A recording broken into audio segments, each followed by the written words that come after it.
news coming from the Sunshine State and the annual league meetings. Rules changes galore, John, we can get into. But, of course, Bills news to get to really off the top. Welcome to the Buffalo End Zone podcast, everyone. I'm Kevin Carroll, John, and we hear from Bills general manager Brandon Beane and head coach Sean McDermott this week, like we do every year down at the league meetings, owners meetings. It seems like it's a different name every year, but a lot to get to because it's the first time we're hearing from these guys since that day a few weeks back, the last time you and I did the podcast together, when there was so much to get to, because I don't want to use the term bloodbath because of what happened with Donald Trump a few weeks ago for using it, but it was basically the Bills team as we knew it basically just got gutted. Yeah, I'm Jon Scott, back from Jamaica, man. Awesome. Take me back. It's a good Michael Scott, by the way. Hot. Tan hot, everywhere. Hot. I watched that episode on the plane while I was there. Yeah, Bills news, not down there this year. Haven't been down there for a few years. Sad. So we have to go to YouTube on the Buffalo Bills page and get all of our information now these days. Reaction to a lot of bold moves that they had to make and the moves they've made in turn to fill some of these holes, and a lot of things addressed. Micah Hyde, Tre'Davious White, Von Miller, the free agent signings. What was priority number one? Where do they go from here? A lot of very valuable stuff over the past 48 hours from the two head honchos running the show with the Buffalo Bills organization, and that's why it really overall is clear that the roster is still under construction. Yeah, so let's start off with Tre'Davious White. I mean, a lot of talk about him maybe not being on the roster going into next year at the end of the season before any of this happened. Star cornerback deals with injuries over the last couple of years. The debate was hot, John, about whether he'd be back. And then ultimately the Bills make the move.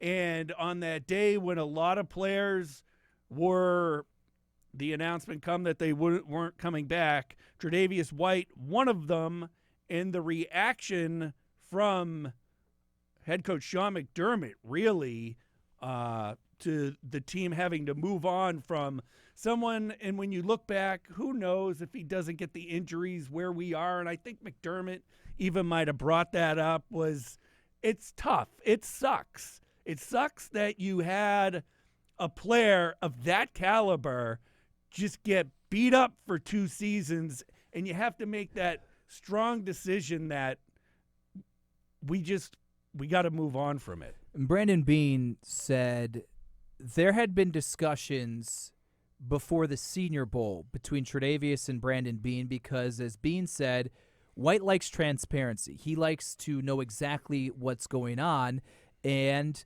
because $40+ million in the hole that the Bills needed to shed to get complacent with the salary cap before the league year, his big number, anyone with a big number, was kind of in that lineup of anything could happen. Obviously, Josh Allen, Deion Dawkins, even though he had his little Instagram scare, certain guys were not really on the table for that measure of cutting. It was discussed a pay cut. It was discussed being cut.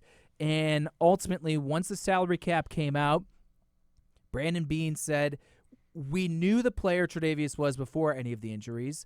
The hope was last season, a full year removed from the ACL, he would round back into form of a true number one cornerback. I think we saw flashes in the Washington game. I think you saw flashes in that first month, and then he pops his Achilles. And you compound those two major injuries with the financial situation of the Bills, as emotionally tied to Tre'Davious White as Brandon Beane and certainly Sean McDermott, who drafted Tre'Davious before Beane was actually the general manager. Right. This is the reality of the business here. And the interesting step forward, on top of just getting what I would say were obvious answers from Beane and McDermott to how they feel about the player and the challenges of making the move, were that Beane said he told Tre'Davious, this does not mean that it's impossible for you to still be on this team down the road. And it's a post-June 1st cut. Beane saying that they wanted more savings rather than the immediate savings. Mm-hmm. So, as he put it, practice squad, $3.5–4 million off the salary cap.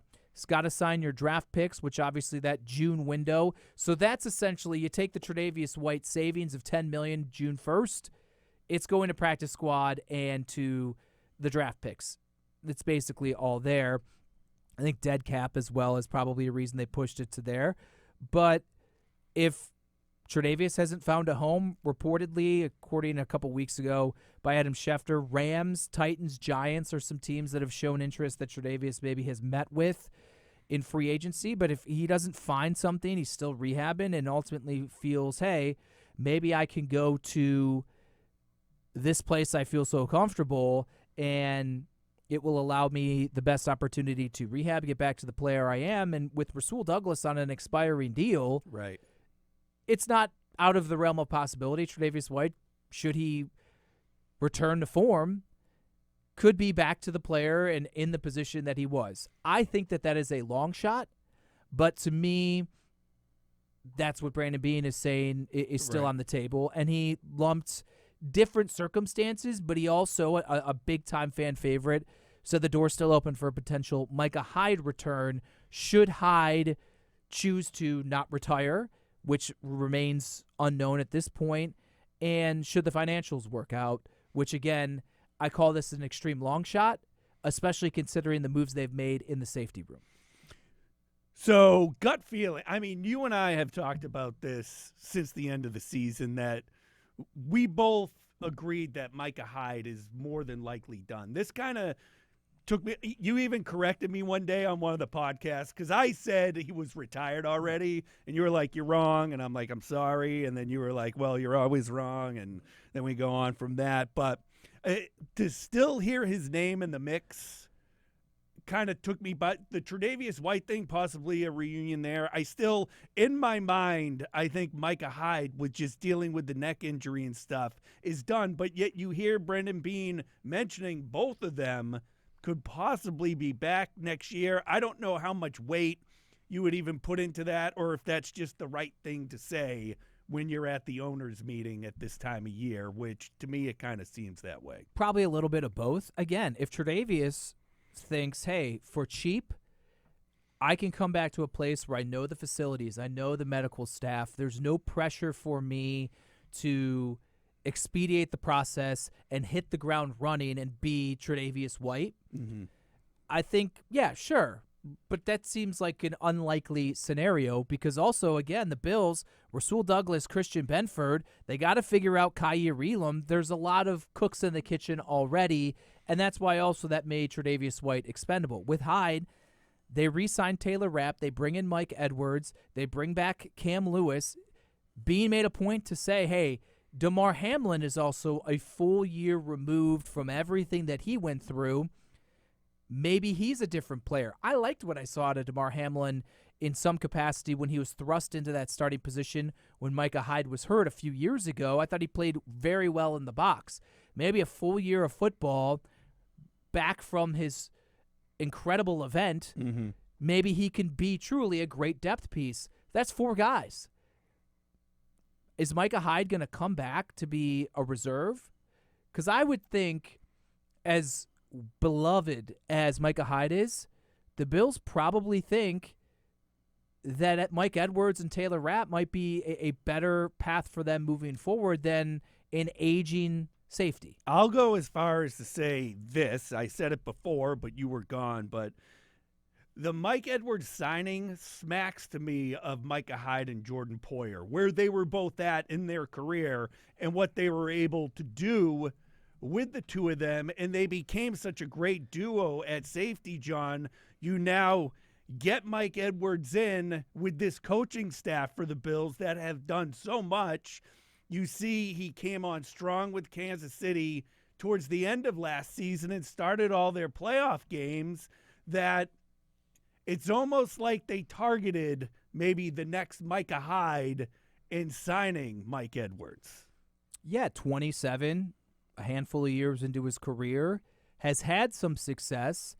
I think that's reasonable to say. And I just think moving on in any facet of life to something that's been so common and great is challenging. This is no different for a football team, for football players, for fans and their feeling. And I think it's probably known and understood, and they realize it and aren't going to openly say it. It's just time. It's time. It was a hell of a run, longer and far greater and more successful than anyone could have anticipated. But now it's time to set up, as you said, maybe the pairing, or at least one of the two players back there, that you can set it and forget it for the next 5-6+ years. And I think this is where they're at. It doesn't preclude them from drafting a safety and maybe trying to get even younger and cheaper back there. But I think you're right. I think the moves that they've made to this point set themselves up for, we found our safety duo. Cam Lewis can compete. Sure, you will say DeMar Hamlin can compete. And while Cam Lewis is the utility guy, can play nickel safety, even go to the outside, and can be kind of that fifth safety, so to speak, I don't foresee them bringing a player the caliber of Micah Hyde and even Tre'Davious White into an already crowded room to not be put in the positions they have been successfully for so long, especially since I don't think they can succeed at that level that we've known them to succeed at for so long. Yeah. Not to bounce all over the place, but, I wanted to get to Mike Edwards since we were talking about safety, but to kind of backtrack a little bit, and we go back to before the new league started and what Von Miller did and what he agreed to do with his contract, John, and Brandon Beane speaking about that and maybe shedding a little more light on what it meant to Von Miller to be able to do that and what it means to this team, because Von Miller took a lot of heat this past season and a lot of people didn't care if he was back ever again or get rid of the guy, whatever you could do. But it sure as heck seems like he's willing to do whatever it takes to be part of getting a championship to Buffalo. Put your money where your mouth is. That's exactly what Von Miller did. And Brandon Beane openly said they had communication. He's never seen a player, especially a future first ballot Hall of Fame caliber guy, put the team so much ahead of himself because he took off a lot of guaranteed money and it's now interwoven into the deal where it's incentive based. Von Miller, so positive all the time. I'll be honest. Sometimes I'm not here for it. Not everything at all times can be rainbows and jujus, as Tim Murray used to say around the Sabres. Not everything is great. But that's been his mindset, and oftentimes I think it would be easy and simple to call it disingenuous and say, this guy's full of it. It's the character. It's not truly how anyone could possibly feel and say, I'm always about the team. I don't care if I don't play. I don't care if I do this. But when it comes to getting your money and getting your bag, most guys are selfish. As they should be. We all should be selfish about the money that we make, regardless of how large that sum may be. You're taking away a lot of money. And without Von Miller doing that, the Bills would have been in a far greater predicament to where I still think his dead cap number makes it impossible or made it impossible for them to move on from him. But then who else on that lineup that we discussed off the top would had to have gone on the other side of the equation had Von Miller not cleared the money that he did? And Brandon Beane went a step further and said, and this is where the incentives come in, much like the hope of Tre'Davious White, we talked about it with Harrison Phillips, we talked about it with a bunch of guys coming off knee injuries. The hope and belief is Von Miller a full year removed will look more like Von Miller pre-ACL than post. For a guy at 35, that's probably the tallest task of any of the examples we've seen with the team in recent history. Smart move. I mean, he did his part, and we'll see what the future holds there. But in doing that, John, as we talked off-season wide receiver, defensive tackle, and defensive tackle seems to be the focus on the offseason. Daquan Jones back, which was big that everyone wanted. And now I still haven't gotten any official word, but looks like the Bills are going to be signing defensive tackle Austin Johnson, who Daquan Jones broke the news that his buddy would be signing with the Bills. Still nothing official from the team.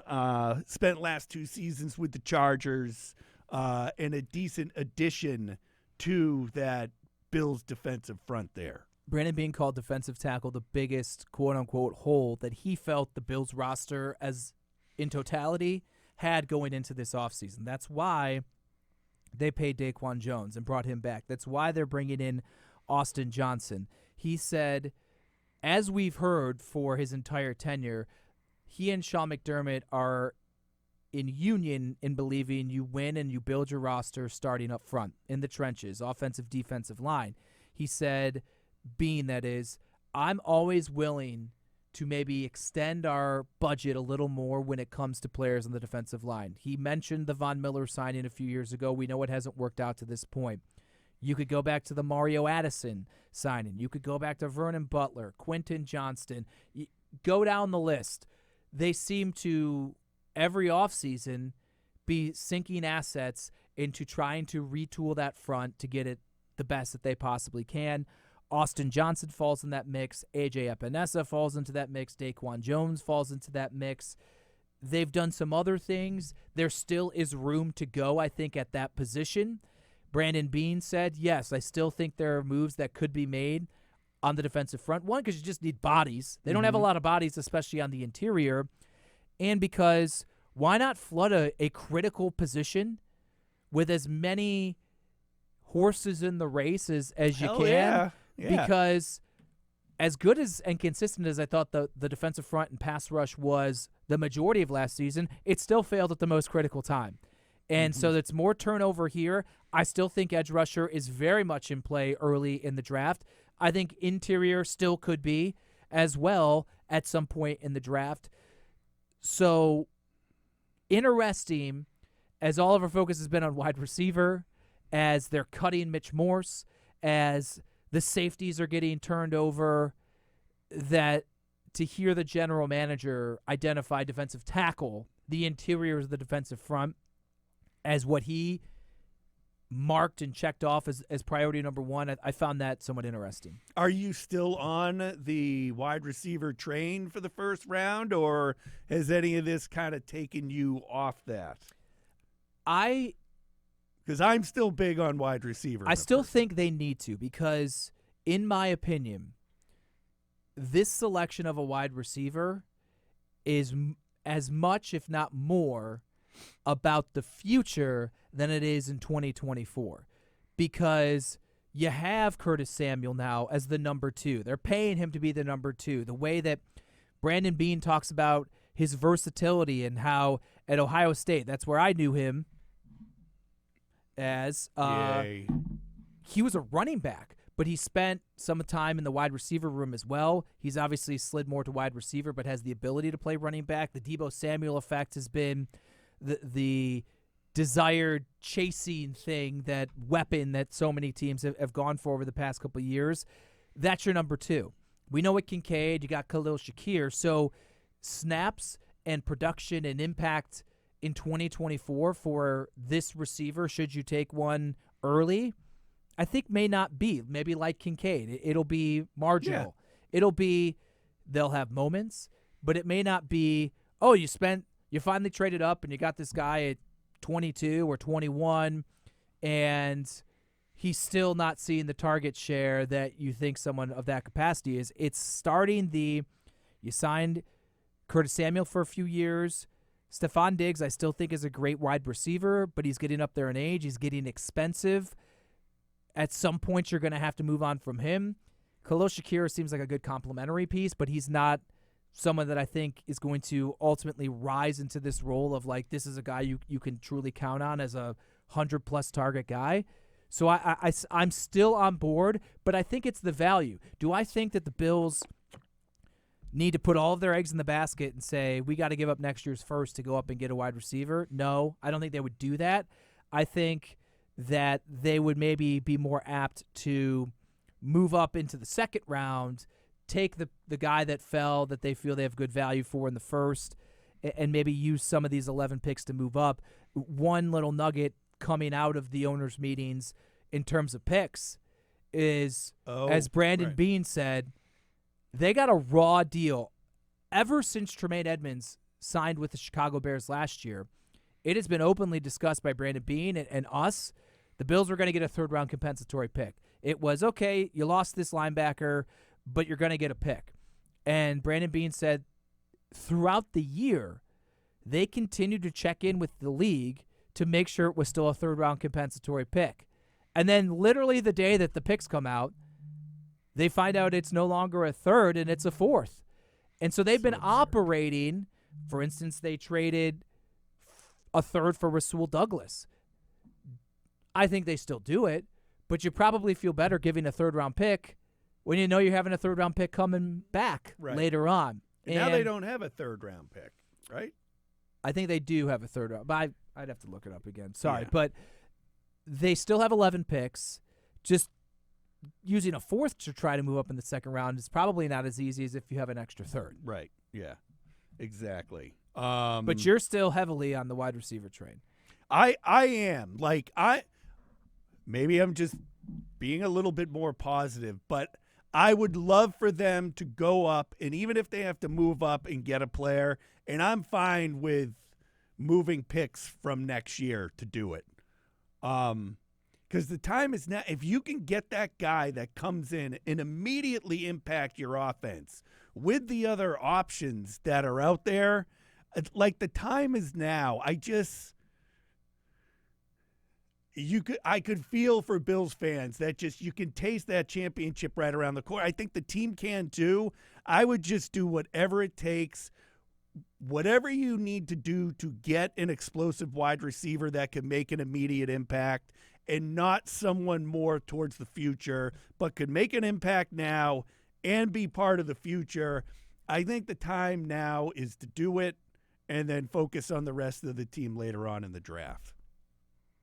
I'm not against the idea. I just, honestly, just from knowing the regime and Brandon Beane saying, and this is the way he operates in free agency, he likes to plug as many holes as he can to not force his hand in the draft. Now, they definitely wanted an offensive pass-catching weapon in the draft last year. They identified Dalton Kincaid. I think they were in on probably the Zay Flowers, Jordan Addison types. They just went, and then he went and got Kincaid.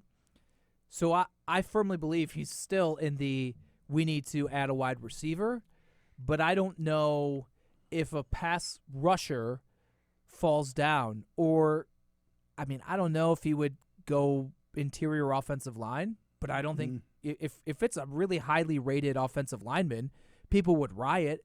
But it's like, they had this plan in place when they signed Connor McGovern last year, knowing that he could potentially be the replacement for Mitch Morse. They didn't know that would happen this soon. But Connor McGovern was good at guard. So if you find a center or you find a guard and he can play center, I know they re-signed David Edwards, but that's not set in stone either. What if you get a great value like an Osiris Torrance? You're like, boom, we have two guards that are in their early 20s, and wide receiver and pass rusher are deep, and we'll just go get that in the second round. I'm not saying it's I get it. I'll entertain anything. I've been here long enough to witness many drafts. Not so much since Beane and McDermott have been here, but in the past where I remember a surefire offensive lineman named Mike Williams. I think they drafted him 5th overall. Was one of the biggest busts the team ever had.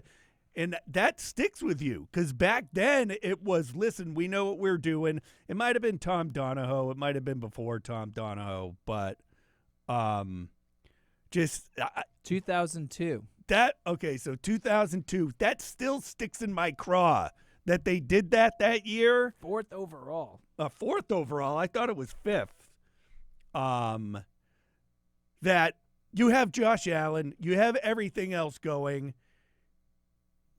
gosh, man, go get that final piece. I get it. You know, it never goes the way you think it's going to go, but don't do that. Don't do defensive tackle. Don't do offensive line. Go get in a wide receiver that's going to make an immediate impact and deal with it down the road. We're going to do, and we'll tease this later in the show, we're going to do our draft bracket in a few days. Yeah. This 2002 draft was dreadful. Yeah, I wasn't here for then. Mike Williams in the first, Josh Reed, not our buddy from Channel 4, second round, Ryan Denny, Coy Wire, who works for CNN. Coy, yeah. Justin Bannon, Kevin Thomas, Mike Pacillo, Rodney Wright, Jared Ferguson, Dominique Stevenson. Awful. The back six of that, I don't even remember those guys. So the Pro Football Reference, and again, I don't want to get too far ahead, but when they do the all-time draft history, part of it is they say how many years you were the starter. Mike Williams was a starter for 4 years, Josh Reed 3, Denny 2, Coy Wire 1, Bannon 4, Thomas 0, Puccillo 0, and the rest of the guys 0. I mean, they bookended it with some good ones. But even in that scenario, you went and got your lineman in the first, and then you brought in a slot wide receiver in Josh Reed, who, off the top of my head, I think he set a bunch of records at LSU, maybe? LSU, yep. And everyone was like, this is the slot wide receiver to go with Eric Moulds. We got him in the second, and it just didn't work, man. So maybe, I think, we'll bring it to the present, not get too into the past because we'll say that for the show. But I think, obviously, they're picking much higher, 4, 36, right. High in these rounds. I think the idea is fine. Yeah. The execution is not. Right. So if they could find and hit the guard or the defensive end at the end of the first round, and then you can hit on the second round wide receiver, which history has shown you can do that. You could find plenty of George Pickens, T. Higgins. Right. These are all guys that you can get in the second round recently. I think philosophically it can work. You just have to hit on the right guys. Yeah. My brain's going down a rabbit hole, so I'm going to move on. But now I'm thinking about Jason Peters, who was a tight end, came to the Bills, moved to offensive line, ended up being awesome for the Eagles, and the Bills moved on from him. John, let's head back down to Florida to the meetings, the league meetings down there. And rules changes, John. 2 of them really stand out to me. I'll do them in order in how they came out this week as something that's really going to divide NFL fans across the spectrum. Hip drop tackle is now going to be illegal. Just to break it down in layman's terms, it's basically, I'll put it this way, a smaller guy trying to tackle a bigger guy uses his weight as leverage by going to his hip and dragging someone to the ground. That's not going to be allowed anymore. That's now a penalty. So now guys like Dalton Kincaid, they're the ones that benefit probably the most, because who are you going to put on Dalton Kincaid? That's always been the chess match. Right. These tight ends that split out wide, it's, do you put a safety? Do you put a nickel? Well, are those the smaller guys? Are those the ones that are going to have to really, probably more so than any other player on the defense, alter the way they make open field tackles? Or do you put a linebacker on them, which is definitely an advantage for Dalton Kincaid? I think, yeah, it's going to be a challenge for everyone. Bills defenders the same. But if you're going to look at a positive, maybe instant way for the Bills to exploit and use this to their advantage, I think having a guy like Kincaid in the passing game, he maybe will get some of these penalties. Maybe now Kincaid is actually the real smart pick from last year as a tight end. I just don't like it, John, just because of the pure fact of, you look at someone like Derrick Henry coming down, running downhill at you, and you're a guy who's 195. You don't have many options. These guys are going to get steamrolled now. Are you a guy that's 195? Back in my prime, I'm no longer. Back in my prime, I was 170, John. I haven't seen 190 probably 10 years. I haven't either, so don't feel bad. I don't want to, though, so. Yeah, but your weight a little bit different than my weight. We'll just put it to you that way. So yeah, I think that it will. But like here, let's say Cam Lewis. Yeah, he's a small guy. That's someone that might have to. I think he's a pretty good tackler. He's going to maybe have to be someone that adjusts. But I've heard people say it's much like leading with the helmet. Yeah, it still gets called. Guys still get in precarious positions where it's like, well, what am I supposed to do? But they have, albeit forced, but they have evolved the way they do things to take some of those hits out of the game. And that's probably, while it may be tough sledding this season or early on, I think guys will adhere to the rule and make it work. This is one of those things, and then we'll move on, that as we sit here right now, I can't wrap my head around as someone who played football up into college on, like, I got not leading with your head. Like, I understood that. Makes sense. This one I just don't get, because it's doing what you can in your particular body to tackle someone who is either heavier than you, better built than you. I mean, these are NFL players. They're all in great shape. But you know what I mean. It just, this one I can't, in this immediate time, wrap my head around on seeing the necessity of it. Like the horse collar tackle, I get it. This one seems to me like it might lead to more hits to the knee. Right. So this is one where maybe it was an overreaction to something. The PA is going to continue to fight it, and maybe they just kind of run it back. We'll see. Okay. The other one, this one I love, John. You know me and special teams. Love me some special teams. The kickoff, going to be different. The news coming out right before we recorded this podcast that they're adopting what the XFL did as far as when it comes to kickoffs. It's really interesting. It's really kind of complicated to explain it. I think you did a good job. I will give you credit, because I asked before the show started, because I saw it and I hadn't really delved into it and really understood it, and I think you did it. Do you want to take it, or do you want me to try to explain it? I'll try and keep it simple. My problem is, John, I'm never really accurate with the yard line, so feel free to correct me. Well, that's some of the most critical part. So the kicking team has a line at the 50. The receiving team has a line at the 45. So they're 5 yards apart now. 5 yards apart. The receiving team can have up to 2 return men. Up to 2 return men.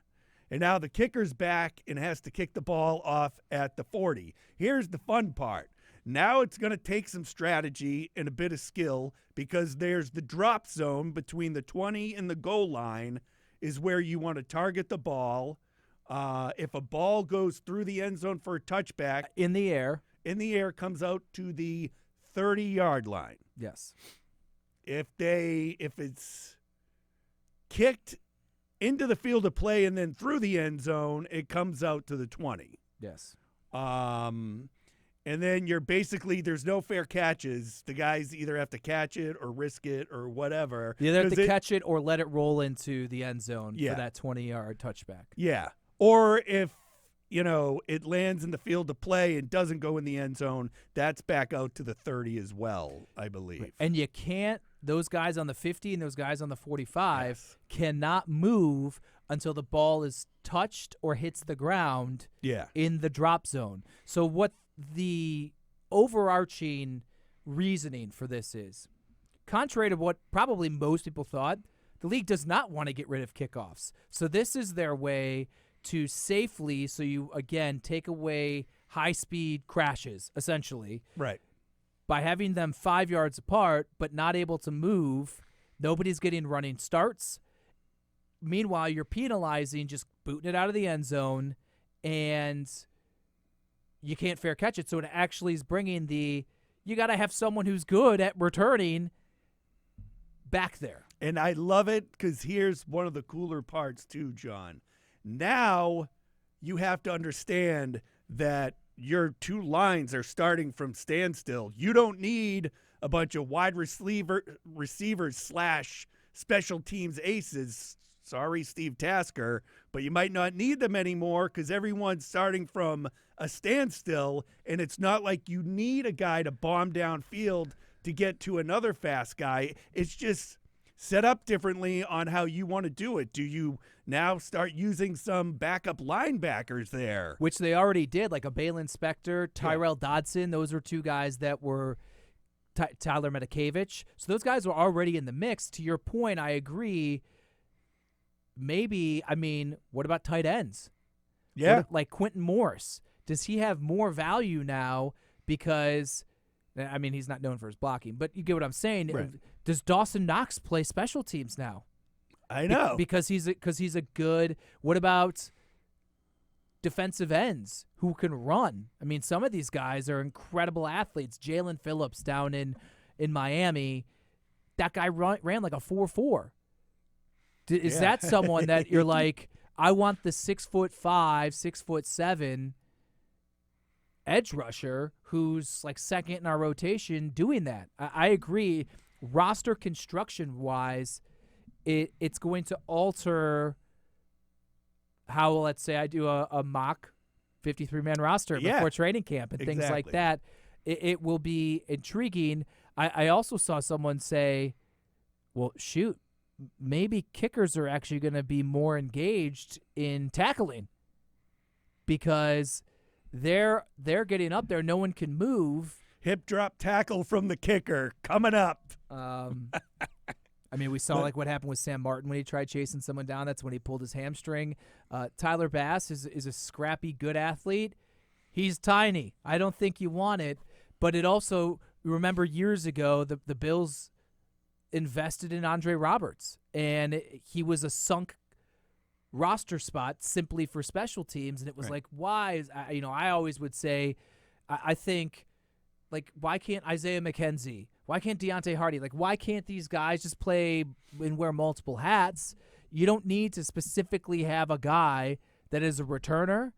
I think now that maybe brings that back into play because the blocking and the strategy of that from a special teams coordinator perspective is going to change, but still, now you're going to get more returns as opposed to just saying, well, throw someone back there because 70% of the time it's a touchback. Yeah, and you can go on social media anywhere now and see XFL kickoffs to see what it looks like and how exciting it can be, John. Real quick note as far as onside kicks go, because that was something that I was wondering about. Can't do it until the 4th. You have to be behind. You have to declare that you're going to do an onside kick. They claim, I'll see it when I believe it, that this will lead to a higher percentage of onside kicks being recovered, which I don't know how, and I don't know where I saw it. Yeah, if the rules are the same, I don't know why they would, but whatever. Yeah. But I think it's interesting. I think it's a good pivot from the direction we all thought the league was going to eliminate it to incorporate some rules. And I'll just add this. I don't really watch the XFL. I didn't watch the USFL. Now it's what the I don't even know what it's called now. The United Football League. United Football League. And that's about to start. If the league is now going to implement some of the changes that they make, maybe this is the beginning and a good kickstart to that truly being the developmental ground from a concepts, coaching, rules, and player standpoint. I think the next step would be certainly guys in that league getting opportunities once again in the NFL and succeeding. Yeah. Other thing, this is one of the things the Bills threw out there. Practice squad quarterback now allowed to be the emergency third-string quarterback on game day. That only makes sense. Unlimited, right? Yeah. That only makes sense. Trade deadline moved to the Tuesday after Week 9. That's an extra week. And that is good because Week 8, you're thinking now with 17 games, let's say you had an early bye week, shoot, you could have played 6 games. Yeah. or going into your 7th game or whatever it may be, and do you know where your team is at?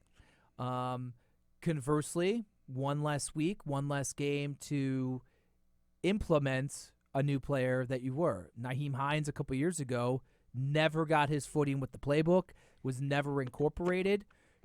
On the flip side, Rasul Douglas came in, was arguably the best cornerback in football. Right. So it will be interesting, but this seemed to be pretty heavily backed by teams and stuff like that. Also, the Bills had one that passed of there needs to be more, I think, information regarding players that do or do not travel.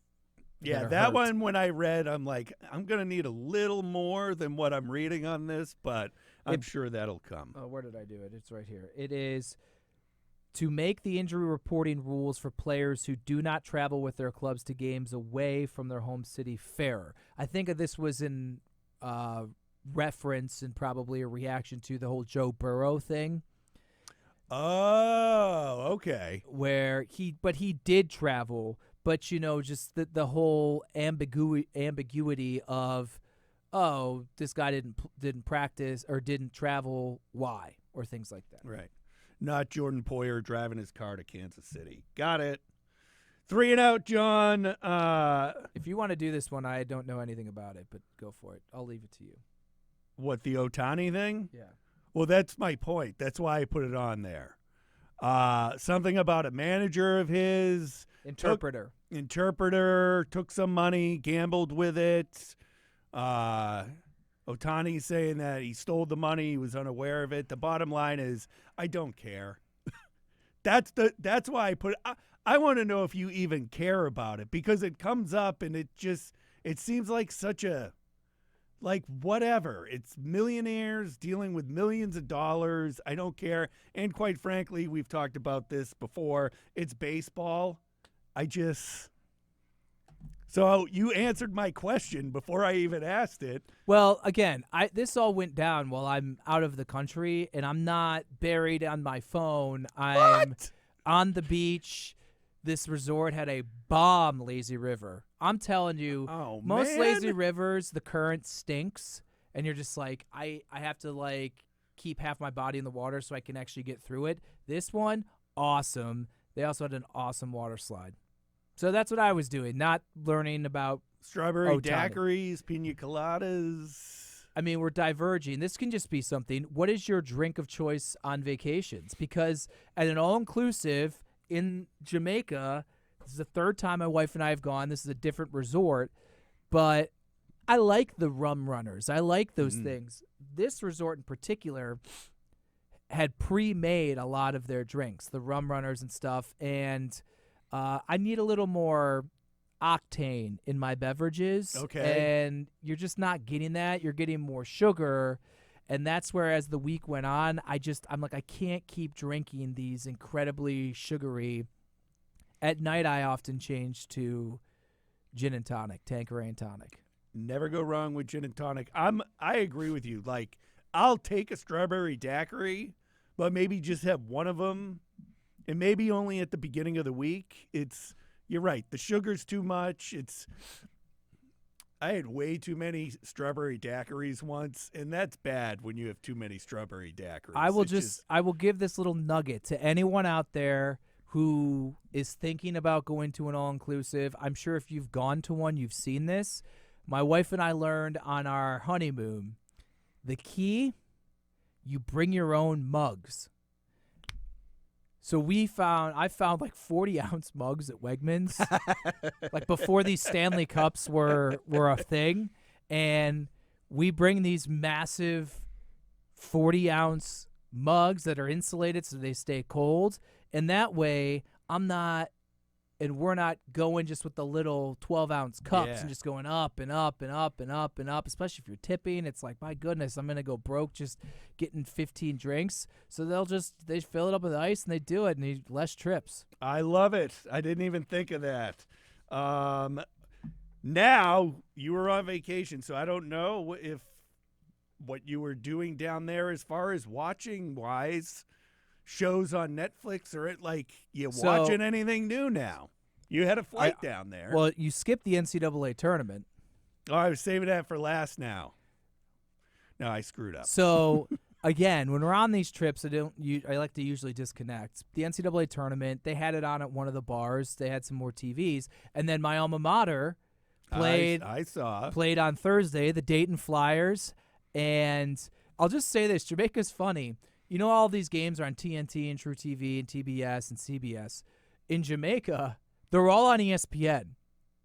Interesting. Ironically enough, our first night, we're getting ready to go to bed, flipping through some channels. We put on ESPN. It's the MSG broadcast of the Sabres game. On Monday night, I think it was the Seattle game where Seattle scored like 20 seconds in and the Sabres ripped off 3 more goals. Yeah. So it's just funny. So originally they didn't have the Dayton game on. We found it on my phone, so I watched it poolside as Dayton made this 17-point comeback. And then at Saturday I watched it. It was the first game of the day, only game on, and I watched them unfortunately lose to Arizona. So I watched some of the games up there of the NCAA tournament. My bracket is I'm in 7th place in this pool. I did it with my wife's friends. I still have my Final Four intact. I'm rooting on our buddy Nate Oates in Alabama to make it to the Final Four. I got UConn, Houston, Marquette, and Alabama. All right, so But I know nothing. Like I usually I'll maybe even do some research, but I just didn't even care, and we were leaving, and I'm like, all right, Dayton's in. I'll just do this like while we're at the airport in the morning, and I don't care. I do have Marquette and UConn in the championship game. With UConn winning, I filled out a bracket, and then I don't know what I did with it. But I do know my final matchup, Marquette versus It UConn. appears 6-11 is the new 5-12. I Okay. think this is like the second or third straight year where 3 11s advanced.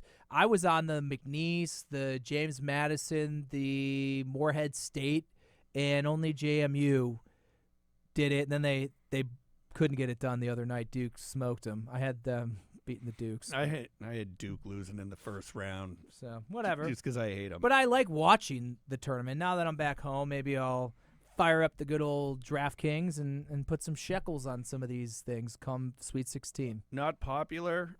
I love the hockey tournament, the NCAA hockey tournament. I know it pales in comparison. Well, good luck to RIT. Yep, RIT and Cornell and some players at BU and at Maine.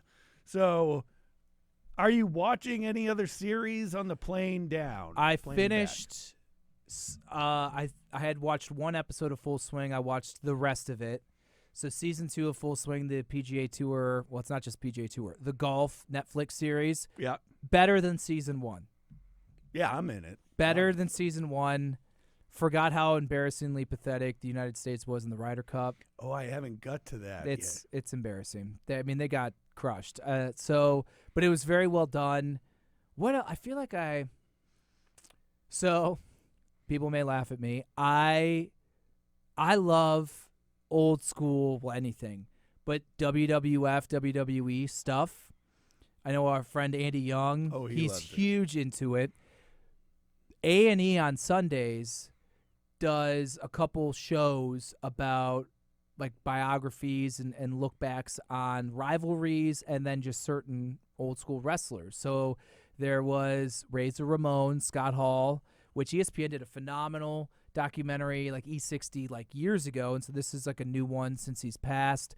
Jake the Snake Roberts, British Bulldog, These Diamond are Dallas wrestlers Page. I actually remember. Correct. So some of the newer ones like Cody Rhodes, Roman Reigns, like I don't really know those guys because I don't watch because I stopped like in the early 2000s, The Rock and stuff like that. But I like watching that. My wife makes fun of me, and so I record it and watch it when she's not around. So I started watching that.